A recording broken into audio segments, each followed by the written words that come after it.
Assalamualaikum warahmatullahi wabarakatuh. Bismillah, alhamdulillah. Bismillahi ma sya'allah la quwwata illa billah. Bismillahi ma sya'allahul khairu kulluhu biyadillah. Bismillahi ma sya'allahul khairu kulluhu biyadillah. Bismillahi ma sya'allahu kullun ni'matin minallah. Bismillahi ma sya'allahu la yasrifu su'a illallah. Asyhadu an la ilaha illallah wahdahu la syarika lah.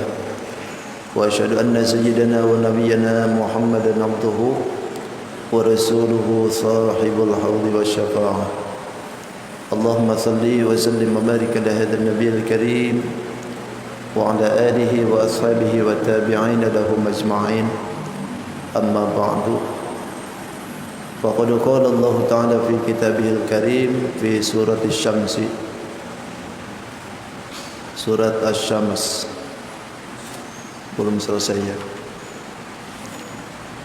A'udzu billahi minasy syaithanir rajim.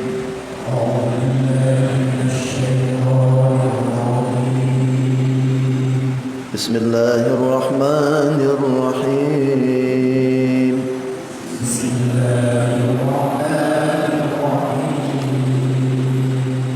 والشمس وضحاها والقمر إذا تلاها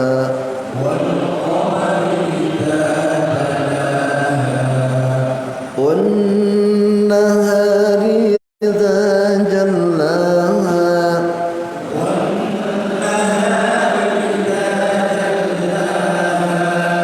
والليل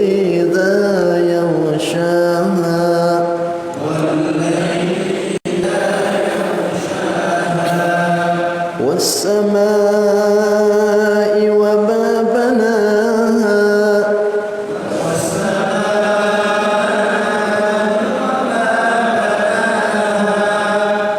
والأرض وما طحاها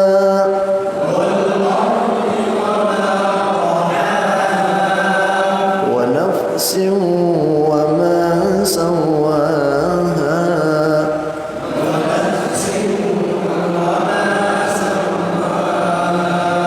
فألهمها فجورها وتقواها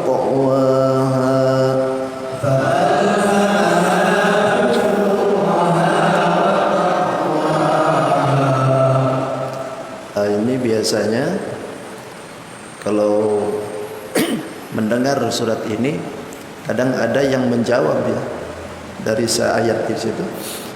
Fa'alhamaha fujuraha wa taqwaha. Allah itu menginhalkan kepada jiwa itu jalan kebaikan dan juga jalan kefasikan. Maka biasanya ada ulama itu sering berdoa kalau di sini tuh. Allahumma ati nafsi taqwaha wa zakkaha anta khairu man zakkaha anta waliyuha wa maulaha. Mungkin ada yang sudah hafal? Haji? Belum ya? Ini kan kita diberikan oleh Allah dua jalan. Jalan kefasikan, lalu jalan keburukan dan juga jalan kebaikan. Maka ketika Allah ilhamkan dua jalan ini, kita minta ke Allah, minta jalan yang terbaik. Makanya doanya Allahumma Allahumma ati nafsi taqwaha wa zakkaha anta khairu man zakkaha anta waliyuha wa maulaha. Allahumma ya Allah ati nafsi taqwaha, datangkanlah kepada jiwaku taqwaha, takwanya jiwa, wa zakkaha, dan kebersihan jiwa, anta khairu man, engkau adalah dat yang terbaik, zakkaha, yang membersihkan jiwa, anta waliyuha, engkau pula yang mengurusi itu jiwa, wa maulaha, dan yang menguasai itu jiwa. Jadi minta ke Allah jiwa kita dibersihkan. Karena kan di sini diberikan lagi oleh Allah, qad aflaha man zakkaha wa qad khaba man dassaha. Sungguh beruntung kata Allah orang yang mau membersihkan jiwanya, tapi sungguh rugi kata Allah andai orang yang mengotori jiwanya. Maka minta ke Allah dengan doa tadi. Sebagaimana kita sering kan kalau ada ayat-ayat tertentu kadang-kadang kita baca kan, suhufi Ibrahim wa Musa alaihi salam gitu dan jawab. Atau ayat-ayat yang berhubungan dengan surat At-Tin kadang-kadangnya alaysallahu biahkamil hakimin bala wa ana ala dzalika minasyahidin. Itu kan jawaban dari ayat itu, bukan nambah ayat. Enggak nambah ayat, itu koridor luar ayat. Cuman jawaban apa yang tertera dalam ayat itu. Alaysallahu biahkamil hakimin, bukankah aku ini kata Allah hakim yang maha bijaksana? Dijawab oleh kita, bala, iya ya Allah. Gitu, bala nggih. Wala wa ana ala dzalika minasyahidin. Aku terhadap yang demikian adanya Allah Maha Adil itu syahidin, itu predikat jadi orang yang menyaksikan. Nah, sama di sini juga. Jadi jawabannya Allahumma ati nafsi taqwaha wa zakkaha anta khairu man zakkaha wa anta waliyuha wa maulaha. Silakan pakai. Kalau enggak hafal, ambil rekamannya. Ambil rekaman. Kalau sekarang tuh gampang aja. Qad aflaha man zakkaha. Qad aflaha man zakkaha. Wa qad khaba man dassaha.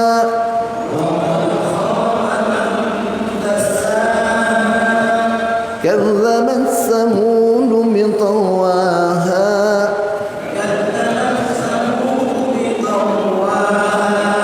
إذ انبعث أشقاها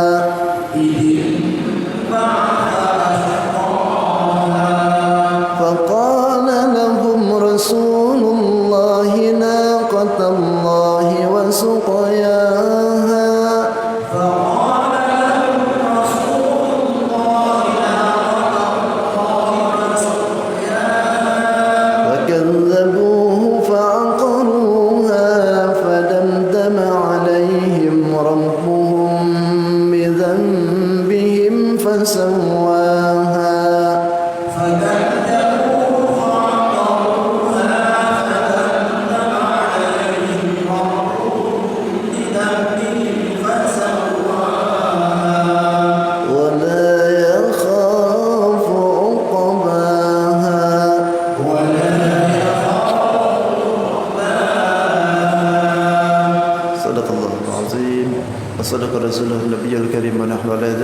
الشاهدين والشاكرين والحمد لله رب العالمين. Hadratul mukarramin wal mukarramat, para sepuh, wabil khusus para pengurus yang ulun hormati, segenap para jamaah, bapak ibu, para pemuda, adik-adik yang sama-sama hadir yang ulun hormati dan insyaallah Allah muliakan. Alhamdulillah, kita bersyukur kembali kepada Allah Subhanahu wa taala. Subuh ini Allah berikan kesempatan, Allah berikan luang waktu, Allah berikan ringan langkah guna melaksanakan kewajiban kita berupa salat subuh dengan berjamaah. Mudah-mudahan amal ibadah kita yang sudah kita lakukan, baik yang wajib, yang sunnah, infak dan sebagainya, senantiasa diterima dan diridai oleh Allah Subhanahu wa taala. Yang kedua, salawat dan salam tidak hentinya semoga limpahruahkan kepada junjungan alam Sayyidul Mustafa wal Murtada Habibana wa syafi'ina wa qurrati ayunina Sayyidina Muhammadin sallallahu alaihi wasallam. Tidak lupa pada keluarganya, para sahabat, para tabi'in, para tabi'ut tabi'in, sampai kepada kita yang mudahan kita pun khususnya yang berkumpul di tempat ini nanti di yaumil qiyamah senantiasa diaku sebagai umatnya. Amin. Amin ya rabbal alamin. Hadirin wal hadirat rahimakumullah, sebelum dilanjutkan saya minta bacakan surat Al-Fatihah wabil khusus guru ulun yang mana malam tadi sebelum maghrib itu wafat di Pondok Pesantren Cianjur Gelar. Jadi guru ini 3 berurutan, selang sepekan semuanya. Dari mulai awal Rajab kemarin, sebelum Rajab itu ada haul guru kami yang ke-29 tahun ngadain haul. Sebelumnya tinggal 1, setelah haul 1 pekan tinggal lagi 1, Kiai Haji Zan dan Mukhtar. Kemarin 7-nya meninggal lagi Kiai Haji Giban Zain. Jadi berturutan ini. Jadi putra beliau itu sekarang tinggal 4 dari 8 itu. Kemarin yang meninggal bungsu, yang paling boncet, tapi umurnya sudah 47. Dan berurutan betul ini. Dalam bulan Rajab ini berurutan terus. Masya Allah. Ini kalau seandainya kita ada ulama, kiai meninggal, paling tidak ya, hati kita itu ikut sedih. Karena Rasulullah menyebutkan malam yahzan bimautil alim fahuwa munafik. Orang yang tidak bersedih dengan adanya meninggalnya orang alim fahuwa munafik, maka orang itu munafik. Naudzubillah summa naudzubillah. Kenapa kita dikatakan orang munafik kalau tidak ada sedih sedikit pun dengan meninggalnya orang alim? Lantaran mautul alim hayatul juhala. Mautnya alim itu hidupnya orang bodoh. Wa mautul alim mautul alam. Meninggalnya orang alim, matinya alam. Karena meninggalnya orang alim, meninggal pulang ilmunya, susah gantinya. Bupati mati, besok lusa ada lagi.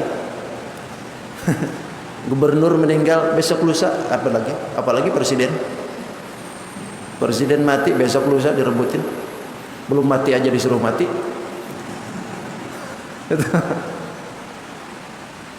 Besok lusa banyak yang ganti, apalagi RT. RT meninggal belum 7-nya sudah ganti. Tapi ulama meninggal perlu proses waktu. Banyak orang yang ngaji, tapi nggak semuanya dijamin jadi kiai. Kadang-kadang jadi kiai itu nggak ngaji pun jadi kiai. Pilihan jadi kiai itu 1001 jadi kiai itu. Ya kalau tukang pidato banyak. Kalau kurang pidato banyak, nggak ngaji pun bisa pidato, ceramah. Tapi yang jadi kiai yang susah. Ulama itu betul susah. Karena ulama itu innama yakhsyallaha min ibadihil ulama. Cirinya ulama itu orang yang paling takut dengan Allah. Semakin banyak ilmunya, semakin takut dengan Allah. Semakin masyhur dirinya, maka semakin takut dengan Allah. Itu ulama. Kalau ahli pidato banyak. Karena ciri kiamat itu kan gitu. Sayati zamanun ala ummati kasratul khutbah qalilul fuqaha. Kata Nabi, akan datang nanti di akhir zaman pada umatku yang mana di dalamnya banyak ahli penceramah tapi sedikit yang ngerti hukum agama. Kalau penceramah banyak, tapi hukum agama nggak ngerti, sedikit. Itu. Wala hadiniyah khususan bagi Haji Zan dan Mukhtar bin Mamai Haji Mukarram wa ila hadrati Syekh Kiai Haji Giban Zain bin Kiai Abdul Somad. Al-Fatihah. Bismillahirrahmanirrahim. Ar-Rahmanir Rahim. Malikiddin. Iyyaka na'budu wa iyyaka nasta'in. Ihdinas siratal mustaqim. Siratal ladzina an'amta 'alaihim ghairil maghdubi 'alaihim waladdallin. Rabbana ighfir lana. Mudah-mudahan doa kita dikabul oleh Allah Subhanahu wa taala. Saya itu sedihnya itu nggak sempat ketemu ya. Udah 4 tahun ini nggak pulang saya nih. Sudah 4 tahun nggak pulang ke Jawa. Bukan takut dirapit, nggak takut. Nggak punya duit aja. Nggak punya duit banyak aja. Makanya nggak pulang. Biasanya setahun sekali saya pulang. Kemarin mau pulang pas giliran corona, sudah nggak boleh so. Begitu sekarang sudah dilonggarin coronanya, duitnya nggak ada. Ya sudah nggak bisa pulang. Yang kedua sedihnya itu tanggal 18 Maret itu guru tuh ada rencana mau nengok ke sini ke Samarinda, mau nengok pondok itu. Bahkan nanti kalau misalkan ada pembukaan awal itu beliau mau hadir, tapi ternyata Allah berkehendak lain. Mungkin nanti putranya kah yang hadir atau siapa nanti yang dihadirkan dari sana. Tapi yang jelas sekarang sudah tidak ada lagi. Baik, bismillahirrahmanirrahim. Sampai mana kemarin?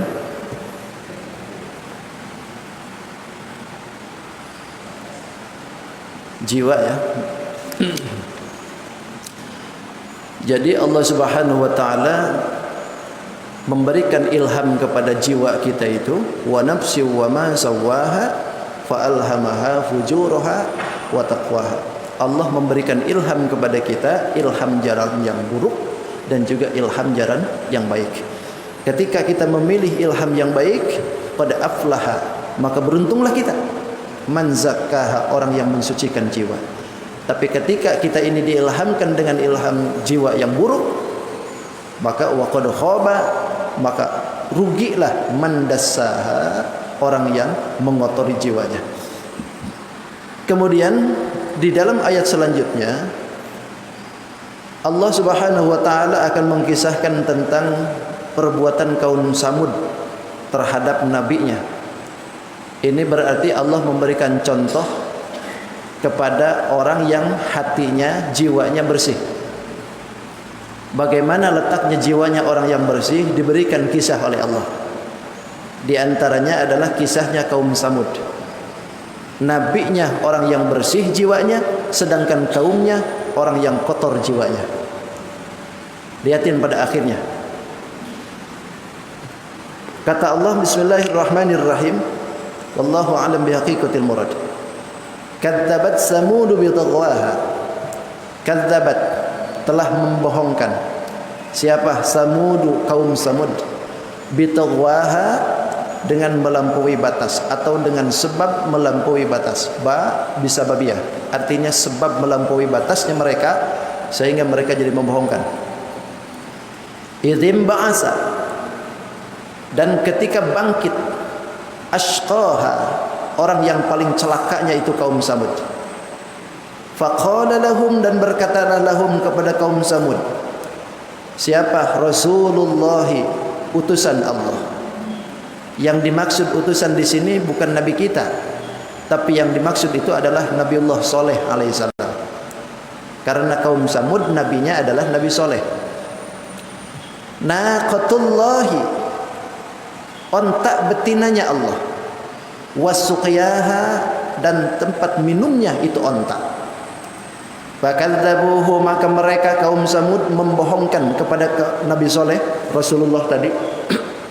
Fa'aqaruha, dan mereka menyembelih itu ontak.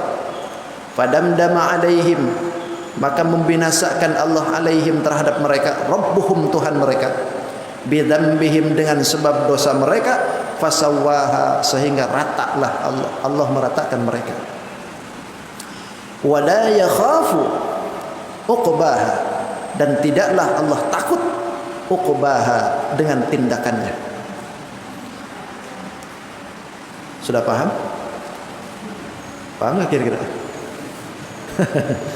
Kalau sudah paham, sudah. Assalamualaikum. Mengaji itu sudah paham, sudah paham. Kalau sudah paham, assalamualaikum saja. Beres. Jadi begini. Sebagaimana kemarin yang sudah saya siratkan sedikit sebetulnya waktu pertemuan kemarin, bahwa kaum Samud ini salah satu kaum yang diberikan keistimewaan oleh Allah, cerdas. Karena mereka diberikan kemampuan bikin gedung-gedung, arsitek ini. Orang kaum Samud itu arsitek. Mungkin kalau sekarang ini pangkatnya apa? Arsitek itu. Hah? IT kah? Insinyur lah. Mereka ini cakap-cakap kalau sudah bikin gedung itu. Makanya sekarang kita lihat kan, peninggalan mereka itu ya salah satunya yang menjadi warisan dunia sekarang itu adalah Petra itu. Tapi sebetulnya mereka ini bukan di situ. Karena Nabi pernah menyebutkan ketika terjadi perang Tabuk, itu kan dari perang Tabuk itu berjalan dari Madinah itu 400 km. Sementara dari Syria itu sekitaran 500 km. Nah nanti ketika di tengah perjalanan itu ada yang namanya Madain Saleh. Madain Saleh itu tempatnya di Al-Hijr. Jadi jauh dari Madinah pun. Kau bayangkan kita nih, Nabi itu kalau mau perang 400 kilo sekali jalan tuh. Kita bisa bayangkan fisiknya Nabi itu. Makanya badan Nabi itu atletis, cakep banget. Enggak kayak kita loyo. Nabi itu gagah, badannya cakep, itu atletis. Makanya berjalan 400 km pun mau perang sanggup. Balik papan aja kita mau jalan, ujung-ujungnya di tanduk. 400 km. 400 km dari mana ke sini ya? Hah? Kalau Banjarmasin?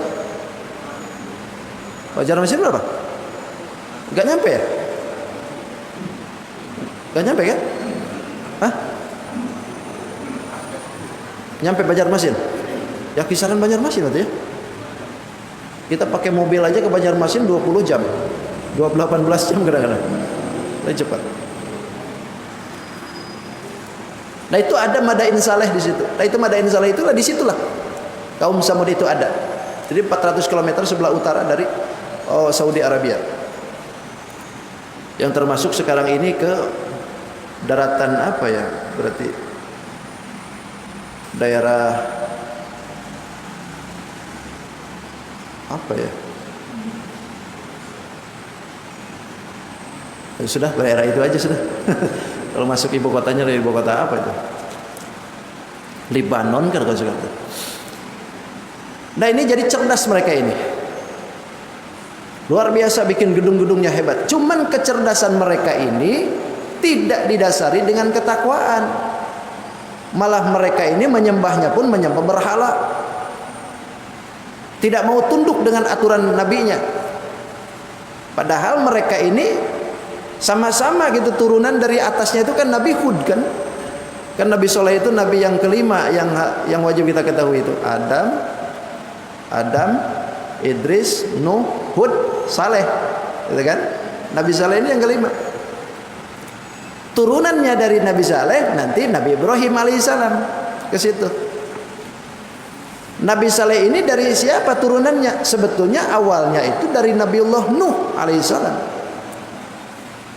Karena kalau liatin kita nasabnya Nabi Soleh itu kan Nabi Soleh bin Ubaid, Ubaid bin Asif, Asif bin Masih, Masih bin Abid, Abid bin Hajir, Hajir bin Samud, Samud bin Amir, Amir bin Iram, Iram bin Syam, Syam bin Nuh alaihi salam. Jadi nyampe ke situ ke Nabi Nuh alaihi salam. Kaum Iram yang kemarin sudah. Iram adatil imad, itu kan kaum itu. Nah ini Nabi Soleh itu dari situ. Karena umatnya ini terlalu melampaui batas, bahkan disebutkan oleh Allah kan bitagwaha, kadzabat samudu bitagwaha, telah membohongkan kaum Samud ini dengan sebab melampaui batas. Batasannya di mana? Karena mereka sudah tidak iman lagi, sudah tidak menganggap Tuhan lagi, sama seperti kaum Nabi Hud, gak kenal lagi dengan Tuhan gitu. Lalu diutuslah kepada mereka Nabiullah Soleh alaihissalam untuk mengingatkan bahwa mereka ini harus kembali ke ajaran yang benar. Datanglah Nabi Soleh alaihissalam. Dakwah Nabi Soleh di situ dengan berbagai argumen yang diberikan oleh Allah Subhanahu Wa Taala kepada Nabi Soleh disampaikan. Cuman ini kaum Samud pada waktu itu minta bukti. Kata kaum Samud, kami tidak akan iman kepada engkau kalau seandainya engkau tidak mau menjalankan bukti atau mengeluarkan bukti bahwa engkau nabi. Kata Nabi Soleh, apa buktinya kalau engkau mau? Begini aja, bisa gak engkau mengeluarkan ontak dari batu? Kalau memang engkau nabi dan rasul, pasti bisa. Kami akan iman. Kata Nabi Soleh, oke kalau gitu, saya sanggupi. Nanti kalau ada ontak keluar dari batu, engkau harus iman. Siap? Siap. Doa Nabi Soleh. Oh, selesai doa, Allah belah batu.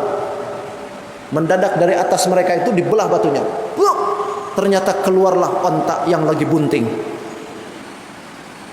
Enggak kurus lagi bunting. Keluar dari batu.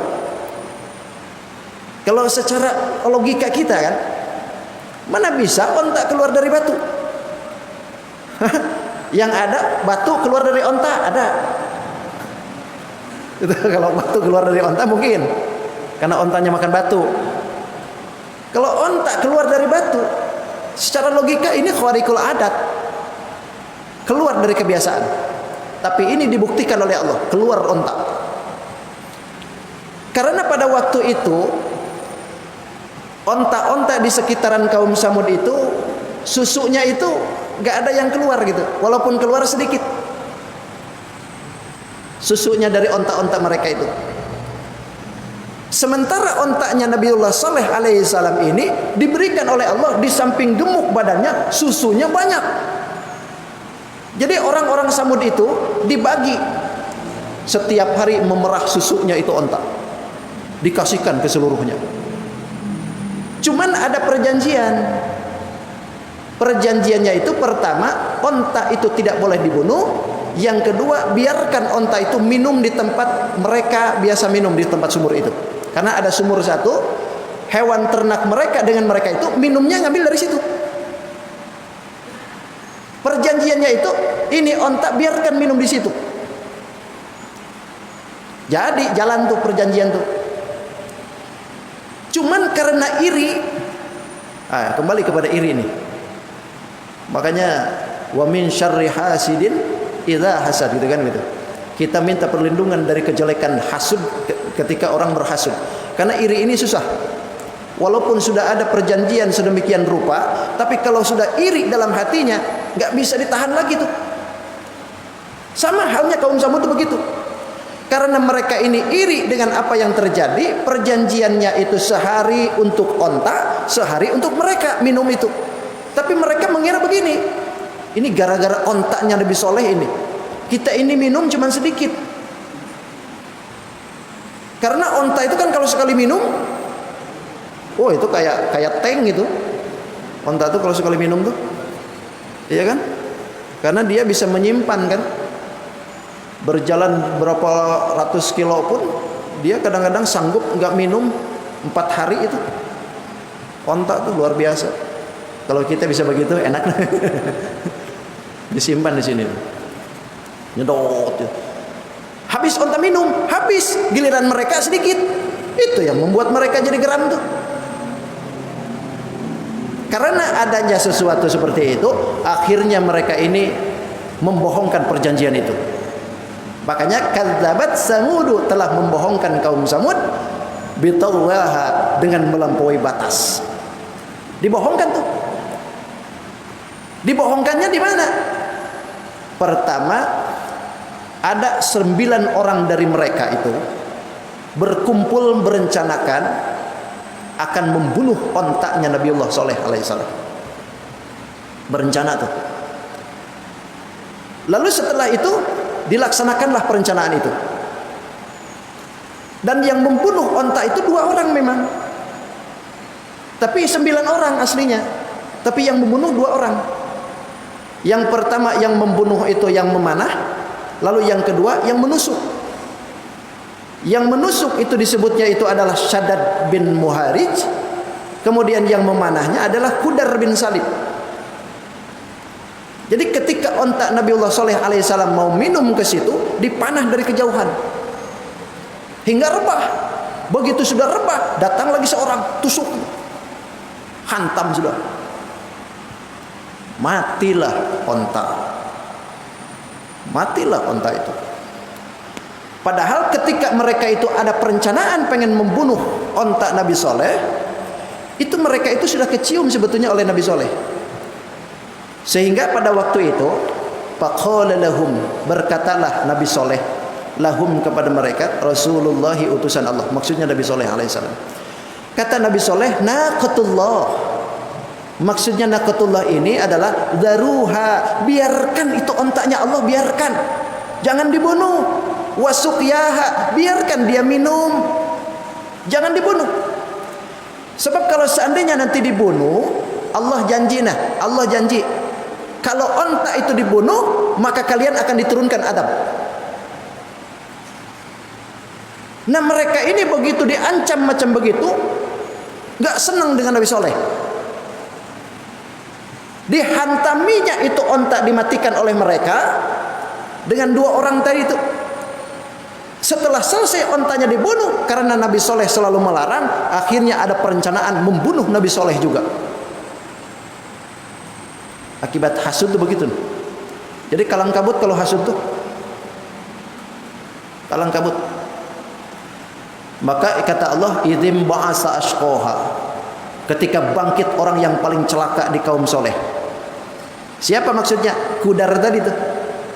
Si Kudar ini kalau bahasa kita ini gengnya preman pasar pagi. Ini nggak tanggung, ketuanya ini yang membawahi pasar pagi Sidin. Pokoknya kalau Sidin sudah ngamuk, udah dah loncat ke mahakam semuaan. Takut sudah gitu. Ini Kudar tuh macam begitu. Dia ini preman. Karena orang ini menguasai keseluruhannya, berani dia. Maka disebutnya pun ashqaha, orang yang paling celaka. Dan ini sejalan dengan apa yang dikatakan Nabi kan. Ketika Nabi berkata kepada Sayyidina Ali, "Atadari man ashqal awwalin?" Apakah engkau tahu wahai Ali, siapa yang paling celaka awal-awalan dulu? Kata Sayyidina Ali, "Allahu wa rasuluhu a'lam." Allah dan Rasulnya lebih tahu. Kata Rasulullah, "Akhirun naqah." Orang yang pertama kali yang celaka itu adalah orang yang menyembelih ontaknya Nabi Saleh alaihissalam. Lalu kata Nabi, "Atadruna man ashqal akhirin?" Apakah engkau tahu wahai Ali siapa yang paling celaka paling akhir? Allahu wa rasuluhu alam, kata Sayyidina Ali, Allah yang tahu dan Rasulnya yang lebih tahu. Kata Rasulullah, yang paling akhir yang celaka itu adalah qataluka, orang yang membunuhmu. Orang yang membunuhmu. Sayyidina Ali masih hidup, Rasulullah masih hidup, tapi kabar ini sudah disampaikan oleh Rasulullah ke Sayyidina Ali. Makanya Sayyidina Ali itu ketika perang Siffin itu kan antara kubu Sayyidina Ali dengan Sayyidina Muawiyah. Ini kan fitnah pertama peperangan di zaman muslimin. Kalau kita ini sebagai ahli sunnah wal jamaah, antara Muawiyah dengan Sayyidina Ali, berikut tentaranya yang mendukung Muawiyah dengan Sayyidina Ali, semuanya kita beriktikad syahid. Kenapa? Lantaran dua-duanya pun sahabat utama. Muawiyah sahabat utama, Sayyidina Ali pun sahabat utama. Kemudian yang ikut perangnya pun banyak sahabat-sahabat yang utama. Yang ikut ke Muawiyah ada, yang ikut ke Sayyidina Ali pun juga ada. Kenapa mereka berperang? Karena mempertahankan keyakinan masing-masing. Ijtihadi disebutnya. Maka yang gugur di antara kedua itu kita menyatakan mereka syahid semua. Lain halnya kalau kaum Khawarij. Kalau Khawarij itu semuaan kafir. Baik dari kubu Muawiyah ataupun Sayyidina Ali, semuanya kafir karena mereka Khawarij disebutnya, keluar dari keduanya. Nah, ketika perang Siffin itu ada yang ditangkap oleh Sayyidina Ali itu. Banyak sebetulnya yang ditangkap itu, tapi ada salah satu yang dari tangkapan itu dilepaskan oleh Sayyidina Ali. Para sahabat yang lain heran, "Ya Amirul Mukminin, kenapa engkau itu menangkap lalu sekarang dilepaskan?" Kata Sayyidina Ali, "Kenapa aku melepaskan dia? Lantaran aku akan mendapatkan kesyahidan dari orang ini." Jadi rupanya sudah tahu Sayyidina Ali itu. Kalau kita sudah tahu orang yang mau membunuh kita, dah duluan aja sudah. Sudah tahu sebetulnya Sayyidina Ali itu. Lo pangkat sahabat utama kok. Sayyidina Ali itu jangan dikira ilmunya itu. Karena ilmunya semuaan itu bersumber dari Sayyidina Ali kan. Kalau dari Abu Bakar, Umar, Ali, Utsman itu enggak berkembang. Tapi Rasulullah menyebutkan bahwa ana bahrul ilmi wa Ali babuha. Aku ini lautannya ilmu, Ali ini adalah pintunya. Makanya para ulama itu kalau nasab ilmu itu banyakkan ke Sayyidina Ali itu nginduknya. Ilmu-ilmu itu karena memang Sayyidina Ali pertama kali membuka ilmu-ilmu itu. Jadi ketika ilmu yang seperti ini pun Sayyidina Ali tahu. Dan memang terbukti yang diberitahukan oleh Rasulullah, orang yang paling celaka terakhir itu adalah orang yang membunuhmu. Siapa? Yang dilepaskan tadi itu. Namanya adalah Abdurrahman bil Mulzam. Abdurrahman bil Mulzam ini siapa? Turunan dari At-Tamim. Tamim ini siapa? Orang yang pernah mendebat Rasulullah ketika pembagian ghanimah. Tamim tuh disebutnya. Si Tamim ini orang pernah mendebat Rasulullah ketika sudah beres perang, ghanimah dibagikan. Sementara pada waktu itu ghanimah itu beda. Biasanya dibagiin tuh rata. Kalau ini enggak. Dibagikan tuh ke orang-orang Mekah. Orang kaya Mekah pun dikasih. Heran. Sampai ada yang ngacung, ya Rasulullah, kalau begini engkau tidak adil. Kata Rasulullah, kalau memang aku tidak bisa adil, lalu siapa lagi yang bisa adil? Sahabat geram nih pada waktu itu. Sampai Sayyidina Ali menawarkan diri, ya Rasul, izinkan aku untuk memanggal orang ini. Kata Rasulullah, jangan, biarkan aja. Pergilah dia. Ketika orang ini pergi, Rasulullah menyebutkan begini, tahulah kalian, nanti dari orang inilah akan keluar orangnya hafal Quran, ahli salat malam, ahli ibadah sunnah, ahli zikir, mulutnya itu selalu berkata tausiah, tapi semuaan itu hanya sampai di tenggorokannya, tidak menembus akan hatinya. Nanti akan keluar dari sulbinya orang ini, katanya. Ternyata betul apa yang dikatakan oleh Nabi ini betul. At-Tamim ini orang yang mendebat Rasulullah, cirinya itu orangnya botak, jenggotnya panjang, celananya cingkrang. Itu Tamim tuh punya turunan, termasuk turunannya adalah Abdurrahman bil Mulzam. Jadi Abdurrahman bil Mulzam At-Tamimi nginduk ke situ. Yang disebutkan oleh Rasulullah itu adalah Abdurrahman ini nih. Abdurrahman bil Mulzam ini ahli Quran, Pak. Hafal Quran, ahli tahajud. Bahkan ketika di zaman Khalifah Sayyidina Abu Bakar pernah jadi duta Quran diutus ke Yaman. Abdurrahman ini. Tapi ternyata Quran yang dia hafal itu hanya sebatas sampai tenggorokan saja. Buktinya Sayyidina Ali dibunuh oleh dia. Itulah yang dikatakan oleh Rasulullah, orang yang paling celaka. Naudzubillah, summa naudzubillah. Ya. Kembali kepada persoalan. Jadi inilah yang disebutkan oleh Nabi Soleh. Biarkan onta itu berjalan, biarkan onta itu minum, jangan dibunuh. Tapi mereka ini kukuh. Akhirnya dibunuhlah. Bakadzabuhu fa'aqaruha.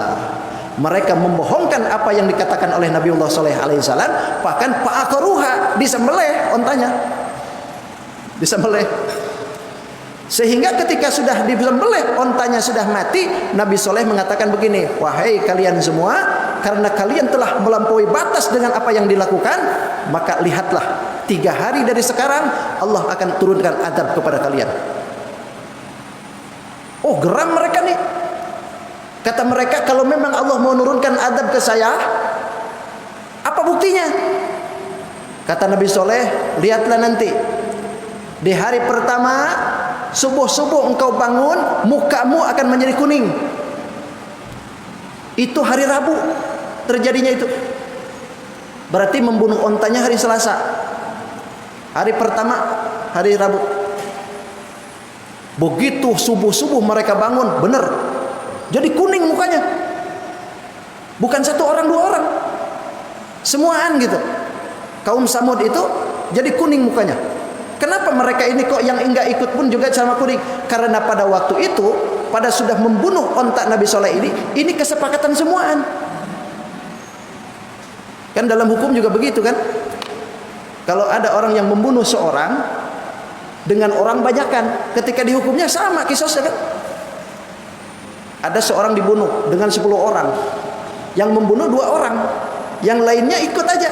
ya sama aja nanti hukumannya. Ini juga begitu. Kuning semuaan.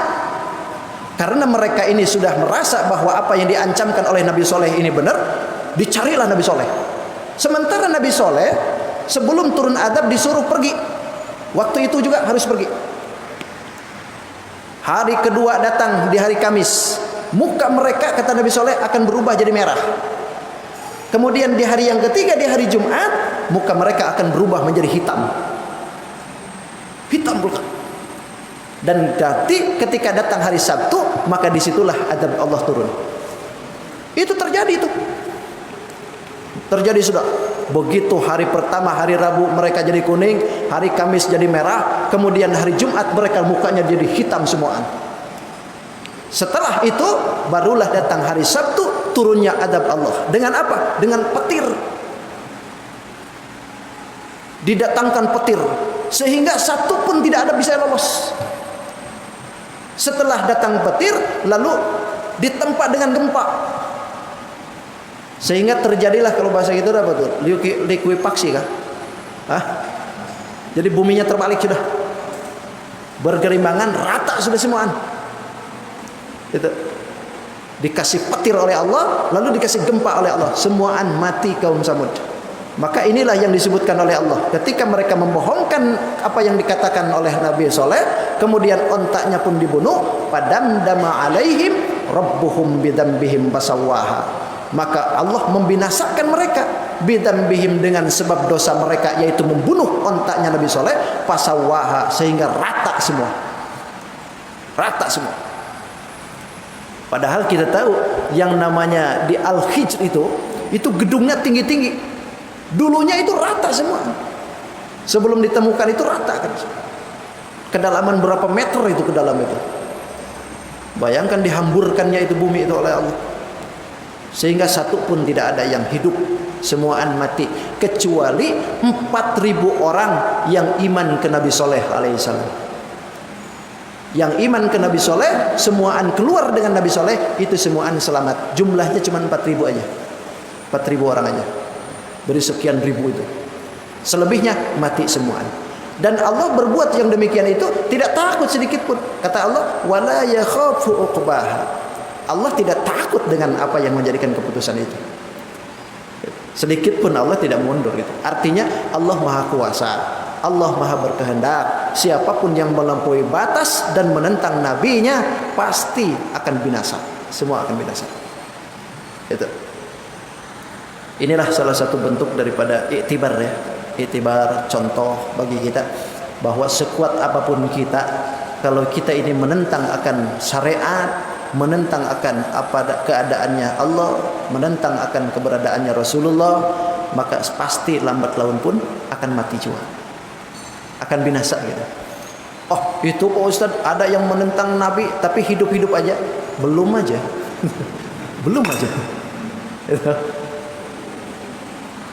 Sekarang kan nabinya sudah tidak ada Pak Ustaz, berarti menentang para ulama boleh. Ya sama saja sebetulnya. Karena al-ulama warasatul anbiya. Ulama itu pewaris nabi. Kalau seandainya kita tidak menentang nabi tapi menentang ulamanya, ya sama saja dengan menentang nabi. Karena ulama pun itu pewaris nabi. Loh sekarang Pak Ustaz banyak yang menentang ulama tapi happy-happy aja. Belum aja. Belum aja.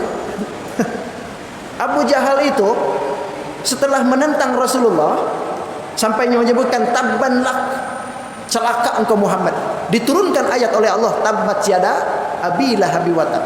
Itu Abi Lahab mengalami binasanya 10 tahun setelah ayat itu. Jadi kalau sekarang ini banyak yang menghina ulama, tunggu aja nanti setelah pergantian presiden.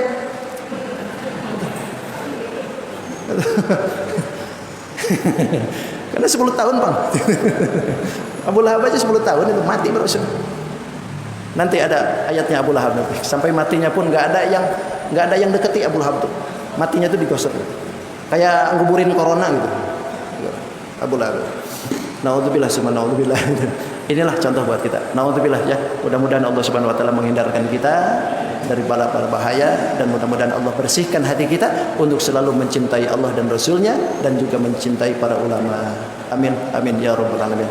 Demikian dulu dapat sampaikan pada kesempatan pagi hari ini. Insyaallah kita ketemu lagi di lain hari dan kesempatan. Hadanallah wa iyyakum ajma'in. Khudh ma safa wa dama qadar. Assalamualaikum warahmatullahi wabarakatuh. اللهم صل وسلم على سيدنا رسول الله اجمعين. بسم الله الرحمن الرحيم والصلاه والسلام على اشرف المرسلين سيدنا ومولانا محمد الامين. اللهم رب انفعنا بما علمتنا رب علمنا الذي ينفعنا رب فقهنا وفقه اهلنا وقربة لنا في ديننا. توسلنا بتعلم ان ترزقنا الواسع وان ترزقنا الامانه. ربنا آتنا في الدنيا حسنه وفي الاخره حسنه وقنا عذاب النار والحمد لله رب العالمين. تقبل الله منكم. Subhanakallahumma wa bihamdika asyhadu an la ilaha illa anta astaghfiruka wa atubu ilaik.